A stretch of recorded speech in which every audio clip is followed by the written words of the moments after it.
Hello dear viewers, it's nice to see you again. I hope 2024 has been treating you right and all is well in your life. In today's story, our main character finds an unlikely ally. Make sure you're comfortable and let us begin our tale. It was about 30 minutes earlier than I usually got home, but my boss and I both ducked out early on that Friday.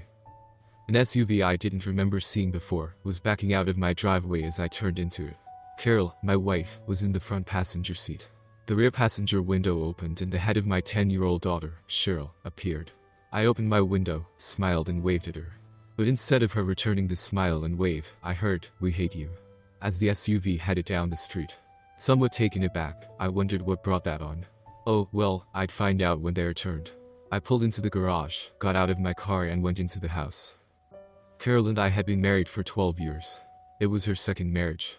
Her first lasted only 2 years and ended when she walked in and found her husband cheating in their house. It was my first marriage and I was not a cheater. When I talked to her earlier in the day, Cheryl had mentioned needing a couple of things, so when I saw them leaving, I assumed they were going shopping. I also assumed that since she was in the passenger seat, one of her friends was driving. I went to the kitchen, pulled a beer from the fridge, went to the living room, sat, turned on the TV, sipped my beer and relaxed. I finished my beer, looked at my watch, and figured I had time for a shower before the girls got home.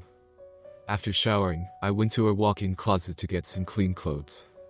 I put on a pair of jeans and went to the den to watch some more TV. I sat in front of it for several minutes but couldn't focus. Something was wrong, but I didn't know what it was. I went back to the bedroom and looked around. Noticed nothing. To the bathroom, noticed nothing, so started out. Stopped. Looked around again. Carol's bathrobe wasn't hanging on the back of the door. Must be in the laundry. Started out. Stopped. Where was all the makeup and girly stuff on her side of the counter? Shook my head. Walked out. Looked around the bedroom. Nothing amiss.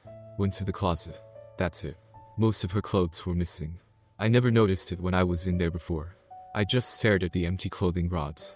I literally backed out of the closet and went to her shared dresser and opened the drawers on her side. All empty. I almost ran to Cheryl's room. Virtually all of her stuff was gone, clothes, toys, even her bedding. Now in a panic, I went through the rest of the house. A couple small porcelain statues, an antique clock, and 3 oil paintings were missing. On the kitchen counter, unnoticed before, were her keys, phone and credit cards. I picked up her phone and opened it. Nothing. Everything that could be erased had been. Check our computer. It was gone. Check the desk. Opened the safe. Jewelry gone. My birth certificate, social security card, some documents from my parents' estate, my few rings and watches, and some jewelry which had belonged to my mother were there. Marriage license, ripped to shreds. There were also the documents pertaining to our house. On top of them was a note in Carol's handwriting, "It's all yours." The note was paperclipped to a power of attorney, POA, for selling the house. What has she done? And why? I went back to the bathroom where I had left my phone while I showered. I opened it. All my stuff was still there. Tried to log into her investment accounts, no luck. Tried to log into her bank accounts, no luck. Credit cards, the same thing. All the passwords had apparently been changed. I called her parents to see if they could shed any light. "Hello," answered her father. "Have you heard from Cheryl?" "Of course." "Where is she?" "We don't know. All we know is that you turned out to be another no-good piece of shit, and we'll never see her as Cheryl again. She couldn't stand to face the humiliation of another divorce, so she took Cheryl and left." "Why? What's going on?" I was in a daze and my mind couldn't absorb what was happening. "You know good and well what's going on. Don't ever call here again." I stood looking at my phone before I put it down. Then back to the office and frantically searched through every piece of paper in, on, and around the desk. I even dumped the paper shredder to see if there were any unshredded hints there. By midnight, I had still found nothing. Sunrise found me going through all of the papers for the 3rd, 5th, or 10th time. I'm not really sure how many times I combed through them. Or the closet. Or the attic. Or the garage. Or her car. With the exception of a few remaining clothes, she had done a good job of ridding the house of any sign of either her or Cheryl. At 8 a.m., I called the police, but received only sympathy. In that it appeared that she chose to leave of her own free will. They could do nothing, but they would make a report of my call. Then they wished me good luck. Big deal. I stumbled through the rest of that day, and the next. I called all of our friends that I had numbers for. Same with her friends, then my friends. I was limited as to who I could call because I didn't have all of their numbers on my phone, and her phone had been wiped clean. I walked around our neighborhood and knocked on doors asking about her. Then I got in my car and drove to those friends I couldn't walk to. I called both of her brothers and received only threats of violence if I ever called them again. On Monday morning, I called my boss and filled him in, then I called our investment counselor. He was surprised to hear from me. She cleaned out the account. Sam, he said. That's my name. Sam. Samuel Conley. Last Friday. She told me that the two of you had decided to move and that you had gone on ahead. I had no reason to doubt her. I headed from my car to get to the bank. At the bank, I found out that there was nothing left in any of the 3 accounts: checking, savings and vacation fund. I had nowhere else to go, so I went to work and sat in my boss's office. We talked for a long time. The same thing had happened to his sister several years ago, but her husband had come home 3 weeks later with most of what he had taken with him. His advice was to sit tight and wait her out. Whatever snitch she was in would be over soon. The police told me that since she apparently left of their own free will, I was pretty well screwed. My only recourse with Cheryl was to get a court order requiring Carol to not keep her away from me. But since we had no idea if they were in the same state, no court would issue such an order.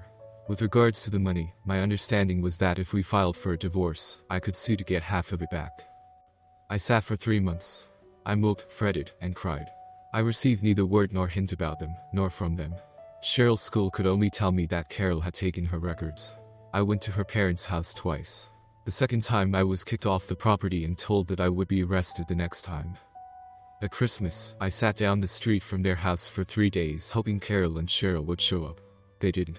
It was a depressing holiday season, especially after I put up outdoor lights and decorated a tree in anticipation of them coming home. I had hit absolute bottom and was both mentally and physically exhausted. Then I remembered an expression I heard once.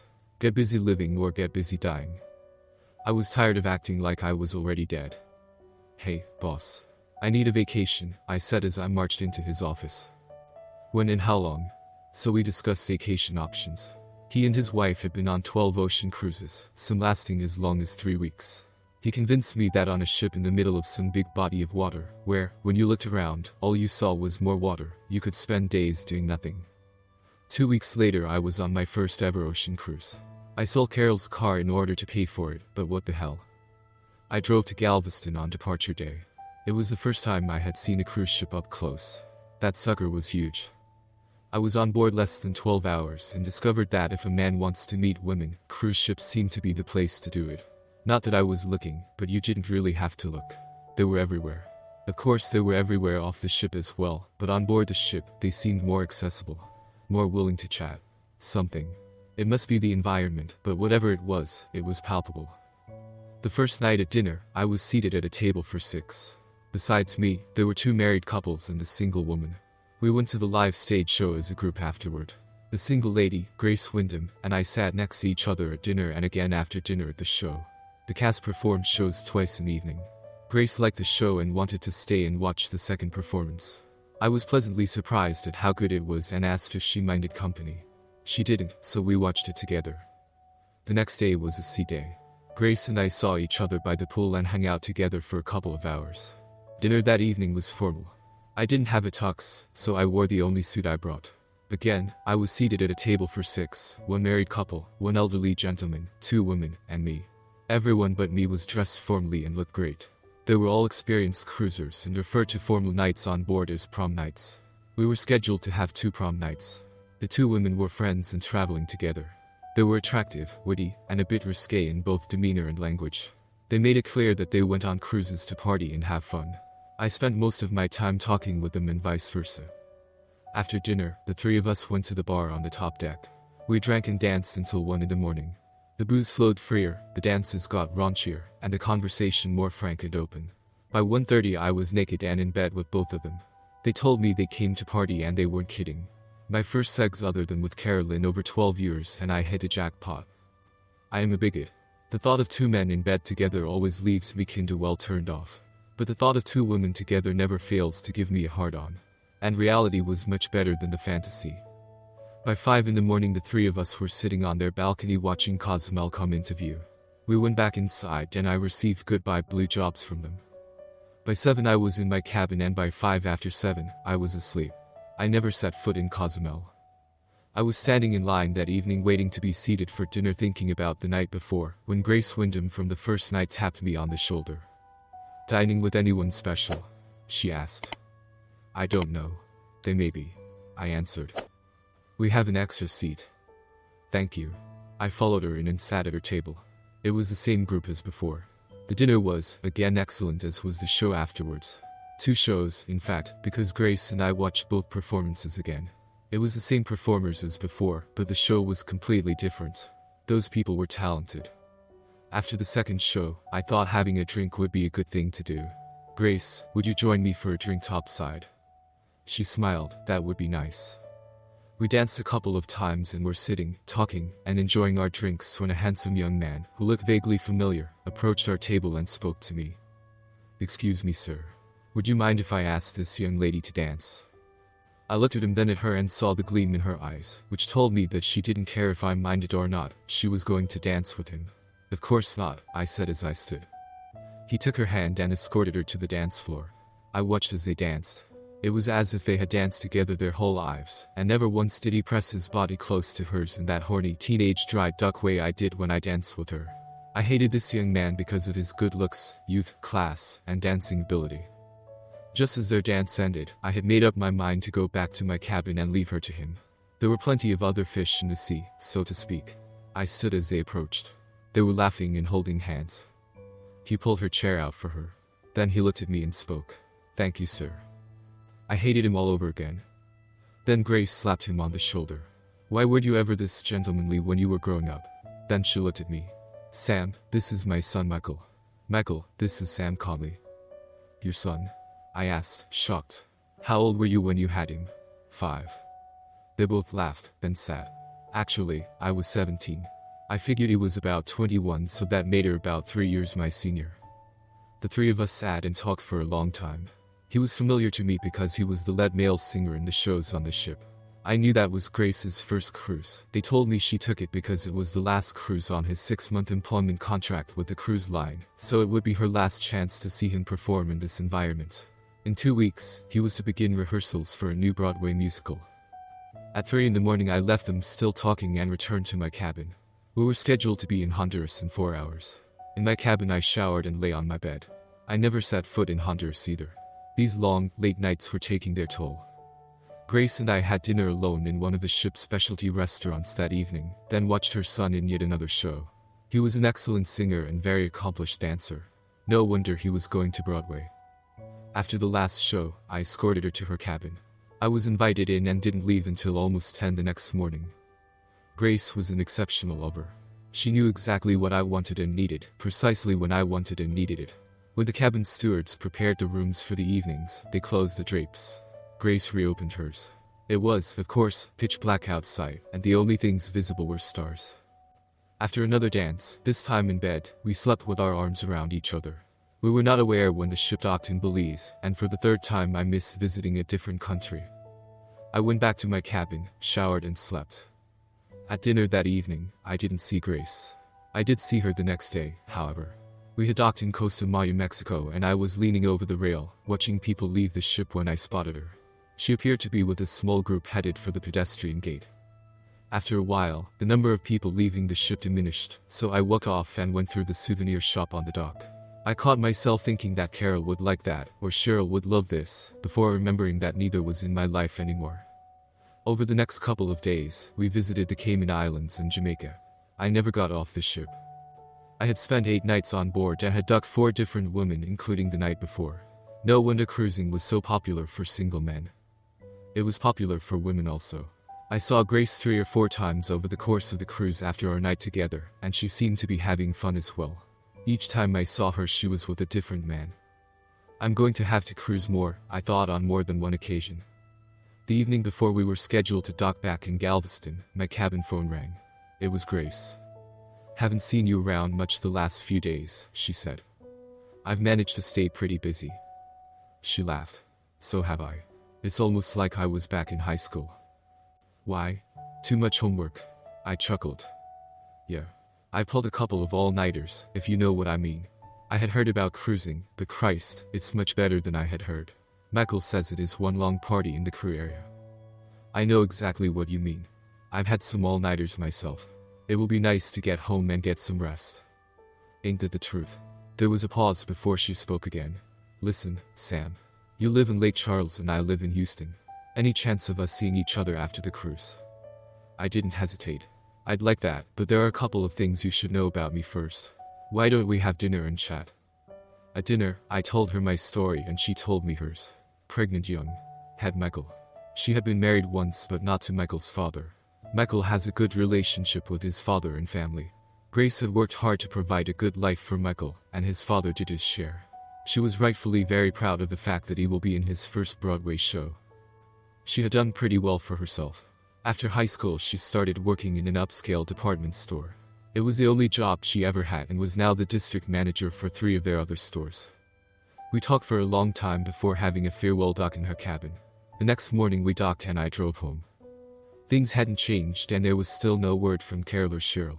I waited a week before calling Grace. We spent the next weekend together. And the next. And lots of weekends after that. About 6 months into our relationship, we decided that I should move to Houston and live with her. I worked at one of the refineries in Lake Charles. I talked to my boss and asked him to investigate the possibility of me transferring to our Houston refinery. He checked and in another month my house was for sale, and I lived in Houston with Grace. I had been in Houston 6 months, and Carol had been gone over a year when I filed for divorce. When it was finalized, Grace and I were married and took a honeymoon cruise.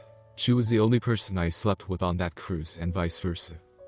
In the meantime, Grace's son Michael had done great in New York. His play had been slow, standing room only, and he was a rising star. We went to New York twice to see him. I thought about Cheryl often and wondered and worried about her.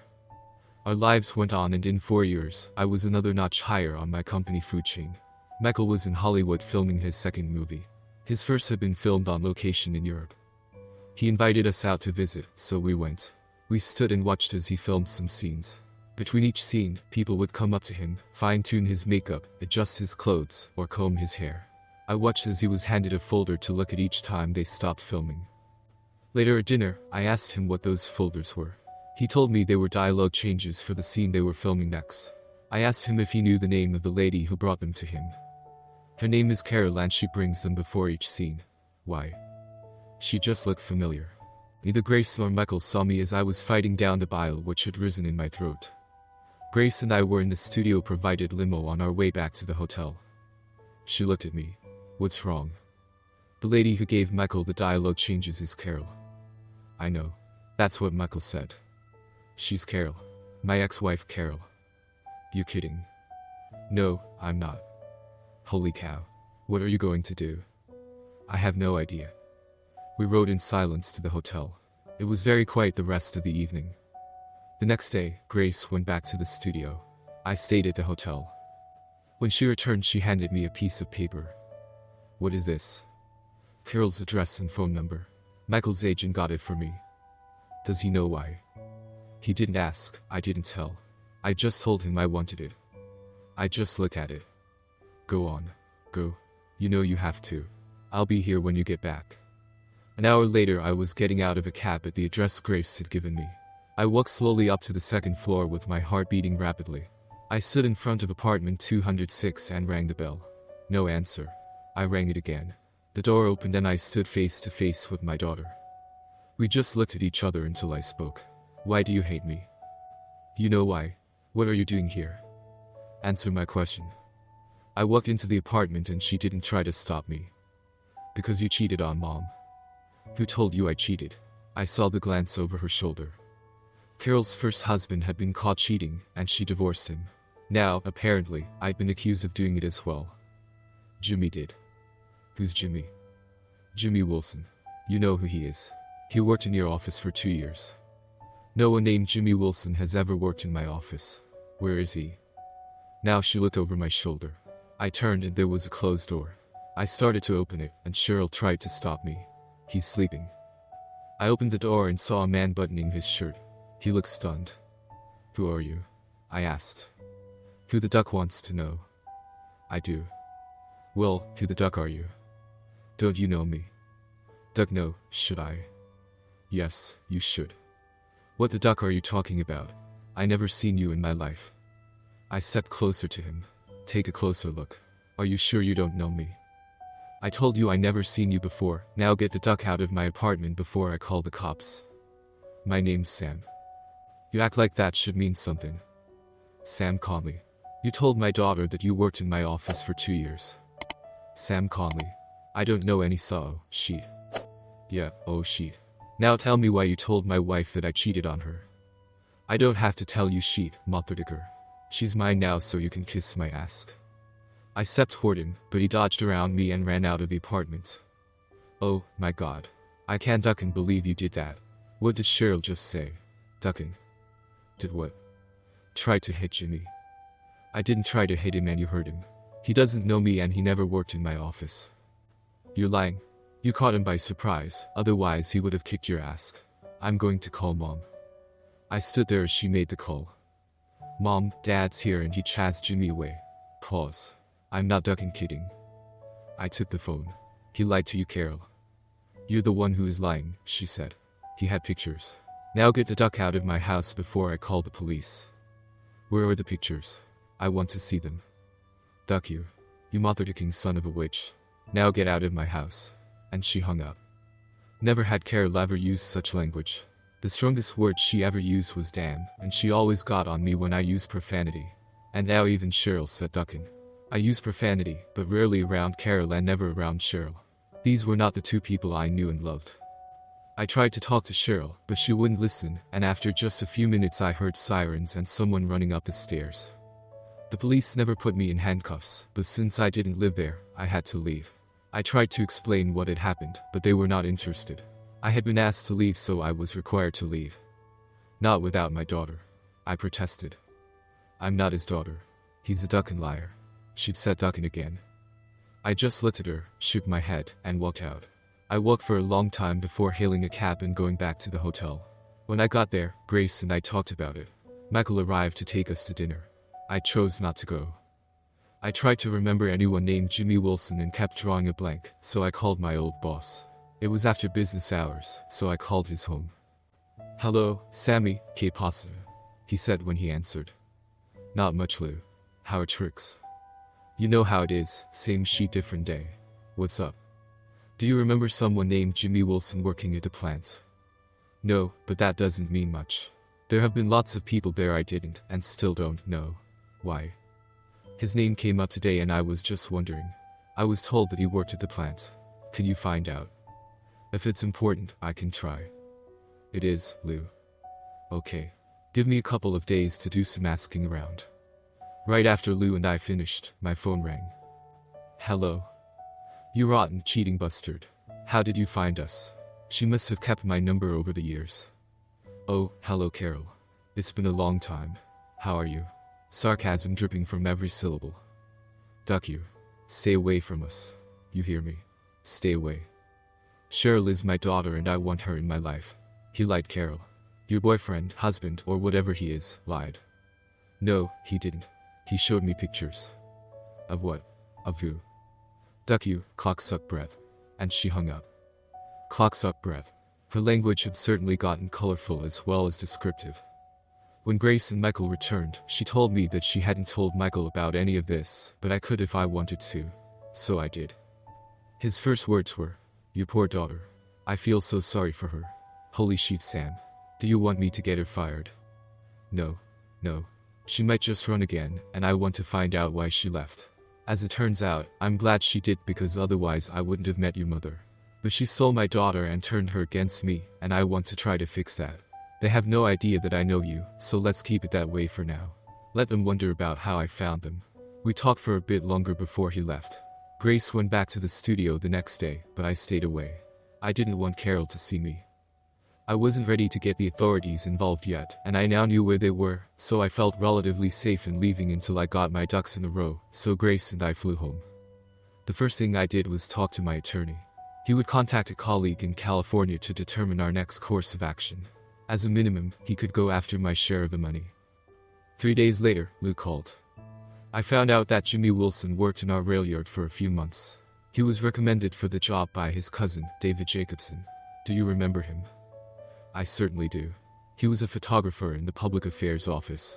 He was a sleazeball and I caught him putting a pill in Cindy Smith's drink at the Christmas party one year. I turned him in and he went to jail for a while. That's him. Well, I've been told by those who remember that little incident that he made some threats against you. He did, but I ignored them and him. Maybe you should have taken him a bit more seriously. Rumor around the plant is that he and his cousin Jimmy Wilson cook up some plot to screw you over. Now, admittedly, this was all a long time ago, and memories are a bit hazy, but there may have been something to it. Do you have his address and phone number? He chuckled. I figured you might want it, so I just happened to have it right here. Apparently, Wilson took off to parts unknown, however. Not anymore. I know where he is. Where? Living with my ex-wife and daughter in California. Holy shit. Are you sure? I saw him there a few days ago. Well, duck me. Jacobson still lived in Lake Charles and Grace, and I talked at some length about what to do. I was conflicted. If it had been their plan to come between Cheryl and me, it worked beautifully. But, in all honesty, I came out better for it. I no longer had a wife who left me without making any effort to ascertain if the cheating accusations were true or not. Apparently, I was presumed guilty because she caught her first husband doing it. But there was Cheryl to consider. Did I want to rekindle a relationship with her after seeing the way she defended Gibson and vilified me? Of course I did. She's my daughter and was only 10 when this thing started. Grace knew me pretty well, so knew that I would be paying Jacobson a visit. The next morning we drove to Lake Charles and checked into a motel. At noon, I rang Jacobson's doorbell. His wife answered. May I help you? Are you Mrs. David Jacobson? Yes. Who are you? My name is Samuel Conley. Is your husband here? No. Do you have a few minutes? I'd like to talk to you about him. What about him? I took a deep breath. This was it. My wife and daughter left me 5 years ago, and I think he was at least partly responsible, and I would like to find out for sure. How was he responsible? It's a long story. She looked at me for a long time. I have no idea why I'm doing this, but come in. She ushered me into the living room and indicated the sofa. I sat. Now, Mr. Conley, you have the floor. I told her.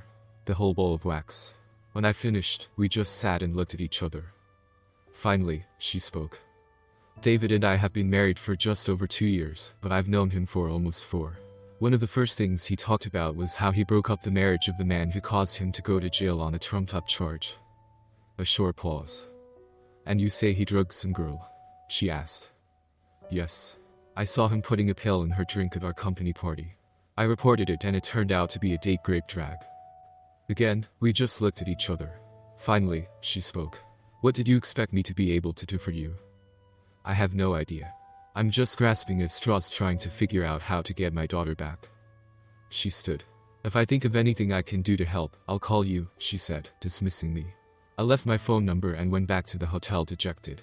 The next morning Grace and I were having breakfast when my phone rang. Hello. Mr. Conley. Yes.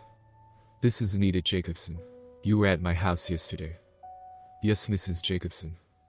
Could you come over? I may have something for you. An hour later I was sitting in her living room. Your visit started me thinking.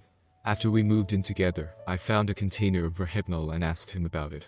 He told me it was for his insomnia. I've never known him to need help sleeping, but occasionally I check and there are a couple of pills missing, she said, and he still brags about convincing his cousin to help break up your marriage, but it worked out differently than they expected. Jimmy and David apparently helped her get away from you. But somewhere along the way, Jimmy and your wife ended up living together. Yes, I know. I saw them a few days ago in Los Angeles. Oh, my God. You did. They thought you could never find them. A long pause. Then she stood. I'd like to show you something. She walked away. I stood and followed. We went to what was obviously a photography studio. For the last few months, I have suspected David of cheating on me. I found pictures of naked women in his files. 2 of them are friends of ours. They're both married and I'm sure he has slept with them, and, knowing both of them, I would be shocked if they did it of their own free will. Then she pulled a stack of photos out of a bottom drawer and handed them to me. She sat and watched as I looked through them. In some of the photos you could identify the subjects. In others, you could not. I didn't know either of the 2. The first few photos showed them dressed and obviously kissing. Other pictures showed them in various stages of undress, and then having sex. The last one I looked at had my picture in it, and I was having sex with some woman, and I had no idea who she was. Whoever the man was, it wasn't me. David showed me those and said that they caused your divorce. He laughed every time he told the story and bragged about how he was one of the first people to know how to Photoshop. At first, I had no idea what that meant, but I came to know. He gave copies of them to Jimmy, who called your wife and told her he worked with you and had pictures of you cheating. He arranged to meet her and showed them to her. Then he had her meet David, who corroborated his story, and between them, they convinced her the man in the photos was you. The picture of your face with that woman convinced her.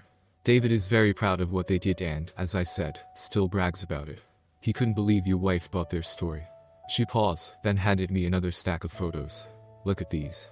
The last one showed the same picture of the woman being ducked, but the face of the man was different. If you look at the last one, the man has a tattoo of a black leopard on his shoulder. The one with you in it doesn't have the tattoo. I just shook my head. David did a pretty good job of photoshopping, but he made a small mistake. We have been out to visit Jimmy. I met your wife and daughter. They are not nice people. Your daughter has been in trouble for shoplifting. She has spent time in a youth facility of some sort, and your wife is an alcoholic. She isn't my wife. I think she may be married to Gibson. They're not married, I can tell you that. They were together for a while, but then he left and went to Seattle. He just went back to California about a year ago. When we were there, Jimmy, David and I went out drinking and they laughed and bragged about what they did. Up until yesterday, I thought they were exaggerating, but now I'm sorry, Mr. Conley. It happened before I met him and I think it is despicable. I was sitting on the fence about his affairs, but what they did to you is beyond evil. And if, as I suspect, David dragged our friends, he deserves to be in jail. There was another pause before she added. Jimmy Wilson is a piece of shit with an unbelievably foul mouth. He doesn't care what he says, where he says it, or who he says it to. He's also a coward with neither scruples nor conscience. There was a slight pause. I guess it describes my husband as well. I couldn't say anything. She was a woman who finally convinced herself that her husband was a certified asshole. She went back to the bottom drawer and brought out a video. Take those pictures in this video. Use them as you will. I won't tell David you were here or that I gave you this stuff. She led me to the door. Thank you, Mrs. Jacobson. You've answered a lot of questions for me. You are welcome, Mr. Conley.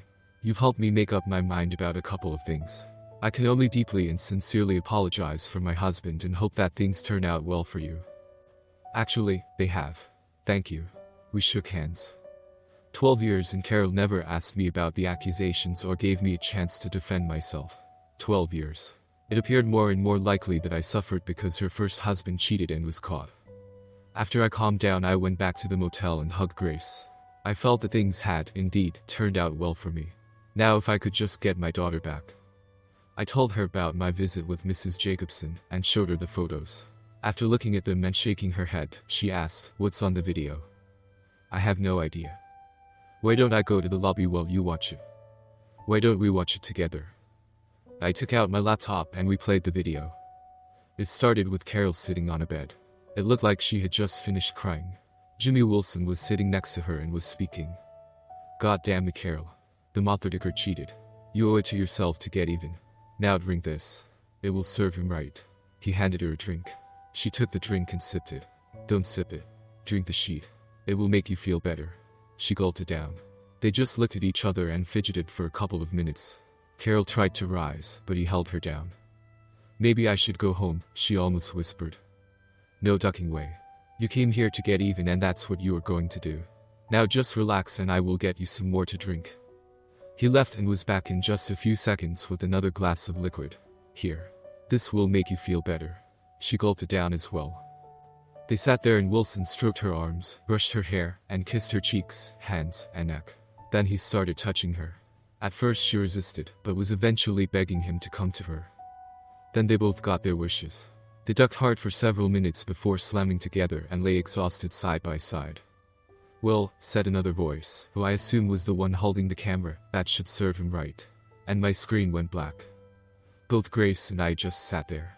Cheryl certainly didn't have trouble saying duck anymore. They dragged her, Sam. The sons of witches dragged her, said Grace so softly I could barely understand her. Yeah. I stood and walked to look out the window at contraband bayou flowing by. I felt Grace standing beside me. But she put herself in that situation, I said. She still didn't deserve to be dragged. There was a long pause.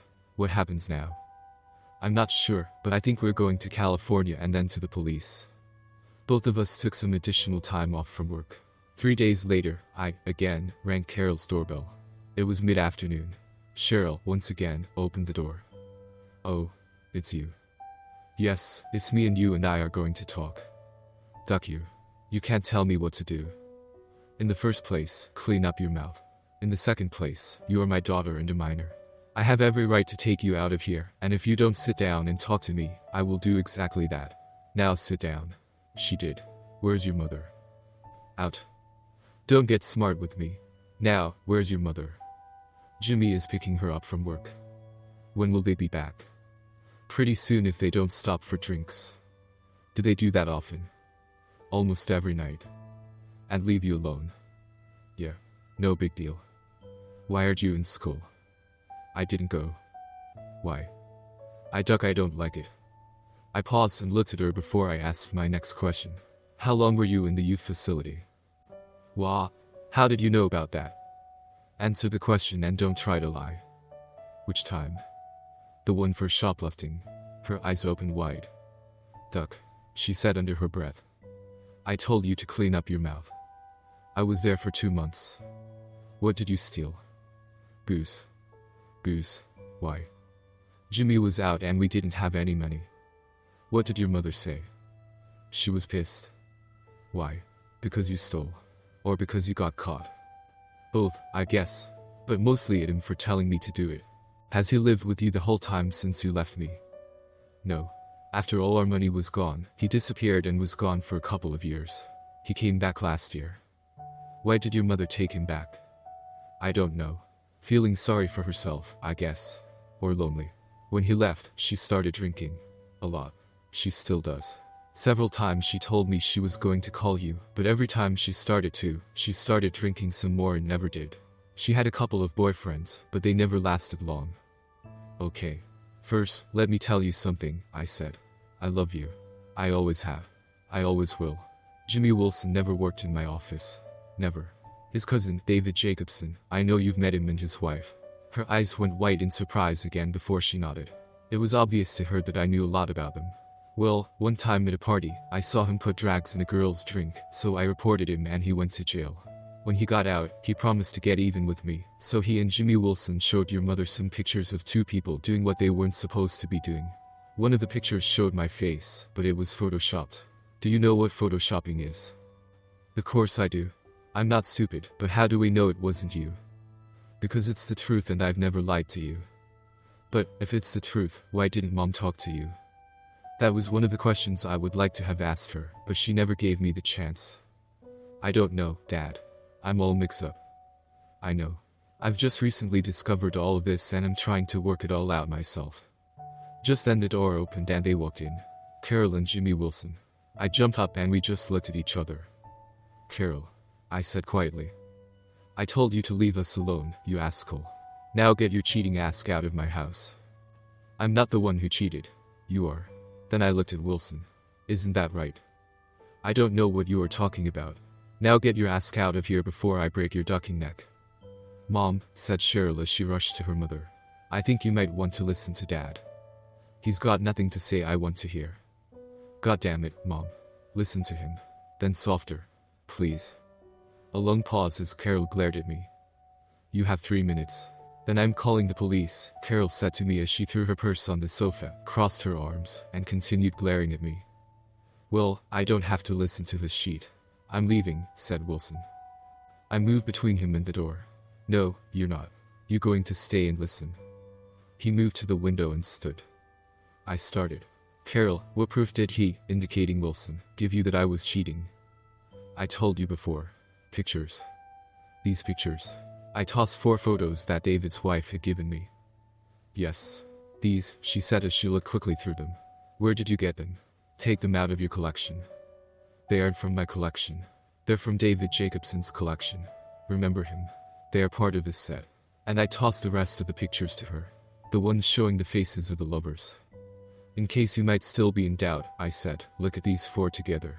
I took all of them, and picked out 2 they claimed was me and the same 2 of the originals. Notice anything different? No. Should I? Notice the tattoo.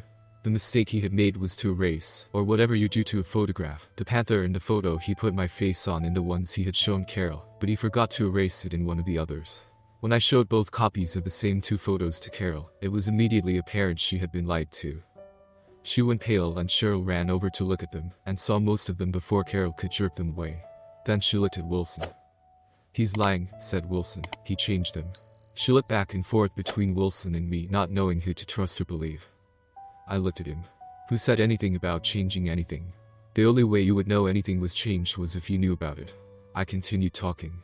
"They showed you the doctored photos and convinced you I cheated. Then the two of them dragged you so Wilson could take advantage of you.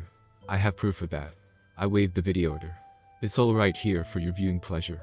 And I wouldn't be surprised if there wasn't one of both of them taking advantage of you after they dragged you again."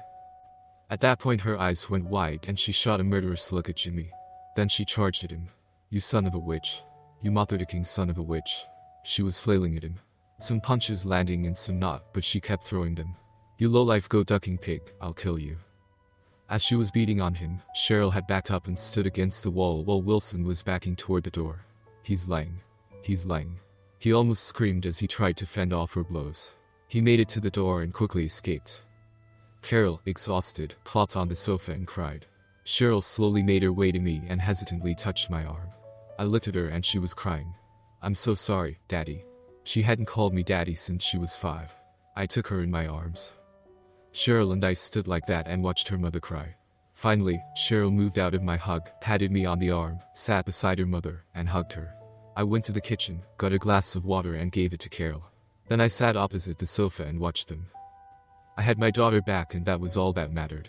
The fact that Carol now knew I never cheated was a plus, but I no longer cared what she thought. She sipped her water and looked at me. "What happens now?" she asked. "My recommendation to you is to find an attorney and see if you can prosecute Wilson and Jacobson. You have the pictures in one video, and if your reaction to my comment about both of them taking advantage of you is any indication, you know that at least one more video exists. And you probably know where it is." She nodded, then said, "What about us?" "There's no us, Carol. Us died when you believed those two and never gave me a chance to defend myself." "Oh, Sam, I'm so sorry." "Me too, Carol. Not only did you betray me, but you stole my daughter and kept her from me for over 5 years. We can't get those years back and I'll never forgive you for that." Cheryl came and sat on the arm of the chair I was sitting in and put her arm around me. Carol got up and went to the bathroom. I looked at my daughter. That was a nice thought. My daughter. Anyway, I looked at my daughter. "Are you okay?" "I think so," she said. "There are all kinds of things going around in my head. Would you like to have dinner with me and we can talk about them?" "I don't know if I should leave, Mom." "I understand. How about tomorrow?" She smiled and nodded. Carol came out. I stood. "I should be going. Cheryl and I are going to dinner tomorrow evening." Carol nodded. I looked at Cheryl. "I'll pick you up here at 6. "Okay."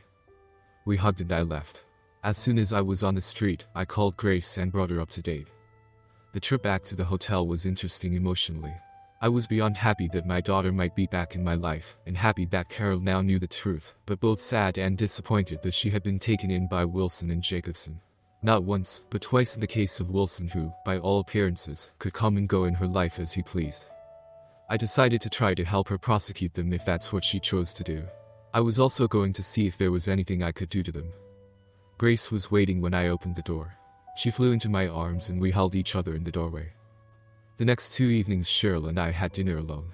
Then, on Saturday, we spent the morning together before meeting Grace. I had told her about Grace at our first dinner.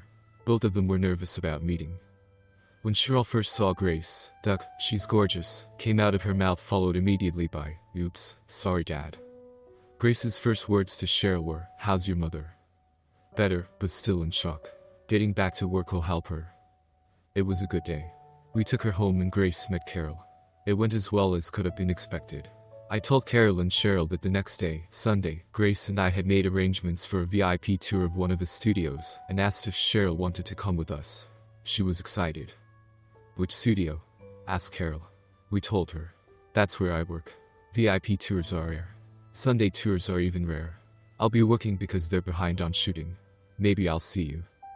The next morning the limo furnished by the studio picked Grace and me up, then we stopped by to get Cheryl. She had never ridden in a limo. I liked experiencing her excitement. We toured most of the studio with one of their VIP escorts, before going to the set where Michael was shooting. They told him we were there and he came over to us and hugged and kissed his mother. She introduced him to Cheryl, who was too shocked and wide-eyed to say anything. He put his arm around her and said, "Come with me." He led her off to introduce her to several other members of the cast. They were gone for about 20 minutes and when they came back, she was giggling like a little girl. "I have to get back to work." He kissed his mother, shook my hand and then kissed Cheryl on the cheek. "Don't be strangers," he said. "This guy is a class act," I thought as he walked away. Cheryl was literally beside herself. "Holy duck. Sorry Dad," she apologized, "but I am getting better." "I can't believe he's your son," she said to Grace. The next time we saw him, he was being prepped by the makeup people, costumers, and, of course, the script girl Carol. When she brought him the new dialogue, he started talking to her then pointed at us. Cheryl waved at her. She looked pained when she smiled and waved back. I haven't seen much of Carol since that day. Cheryl now spends the school year with us, and her summers with her mother in California, but her California summers keep getting shorter because she prefers Houston and us. Whenever she comes home, Houston is home to her now. She tells us that Carol's drinking problem is getting better. It took over a year, but both Wilson and Jacobson were prosecuted and jailed for dragging Carol, and the two married friends Jacobson's wife told me about. She left her husband and testified against him. Cheryl hasn't said the word duck in front of me in 2 years. That's it for today's story, folks. I'll see you next time.